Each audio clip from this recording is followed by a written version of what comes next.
Well, the more than decade-long insurgence in the northeast has pushed many families out of their homes, forcing them to take refuge in internally displaced camps. Well, camps have now been created across states to accommodate families who fled the crisis, and an increase in farmer-herder clashes in Benue State have further worsened the humanitarian crisis. Mayowa Okunato reports. Psychological research suggests that when we imagine the inner lives of others, we don't necessarily gain real insight into other people's mind. It is often said that putting ourselves into others' shoes paints us a closer picture to their plight. That is why we are here at the oldest IDP camp in Benue State to understand their plight and what they are going through. Food, water, shelter, energy, and education.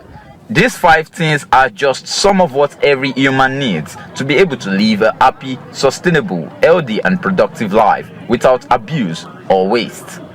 But what happens when there is lack of most, or rather, all of these needs?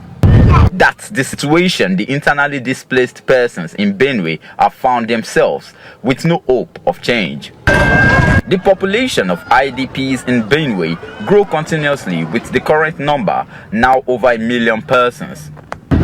A place where children do not remember what being in school feels like. Parents strive to provide at least a meal a day, and leaving the camp remains an hopeless dream.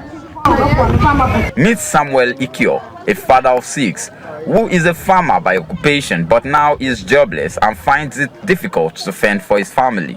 My activities that I've been doing are stopped because there's no way to farm, there's no any land. Even in the pastoral work, there's no way to do. I used to do a money division to my family in the rooms and go outside.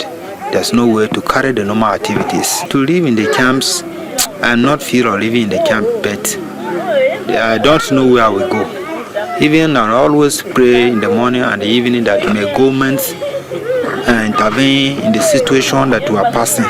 It tells us how he ended up displaced. I came in the camp here in 2018 and I displaced by the herdsmen. They are the one that displaced me from Makudi local government. So that is what brought me here. This is another family who haven't eaten for some days. I'm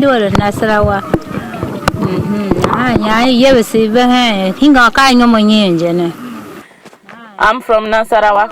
I ran away from there and I came here. And it's been 4 years now. Myself and my family had to flee from our home as a result of steady attacks by militia headers. Government should assist us return home. Our farming activities have been put on hold. For some days now, me and my family haven't eaten. We stay hopeful for help to feed ourselves. Some displaced persons who can afford it go to buy food scraps from the nearest market to cook for their families. We proceeded to Otese, where a new internally displaced persons camp was established in April this year. Due to lack of resources, their locally made tents is made from wood, mosquito nets, and backdrops. Several attempts to sink a borehole water have proven abortive, and the IDPs have to manage the water they get to cook for a large gathering.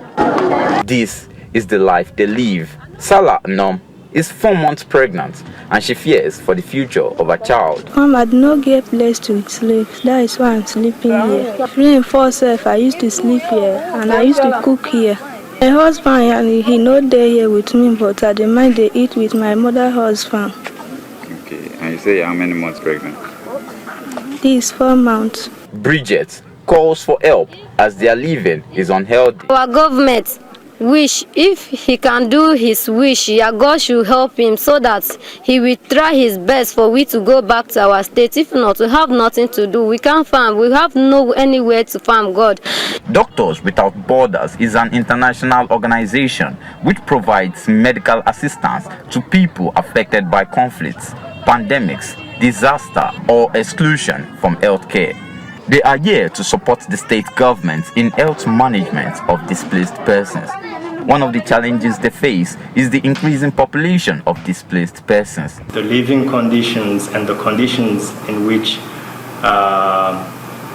displaced people find themselves in, which causes a lot of needs. Doctors Without Borders and few other actors on the ground are not far from being able to meet these needs, and definitely there is a big need of more actors to intervene. While they are happy they have found a place of refuge, they remain uncertain of when they will leave this camp. It is expected that the state and federal government look into how to return these displaced persons to their indigenous home. Mayowa Okunato, TVC News, Otese.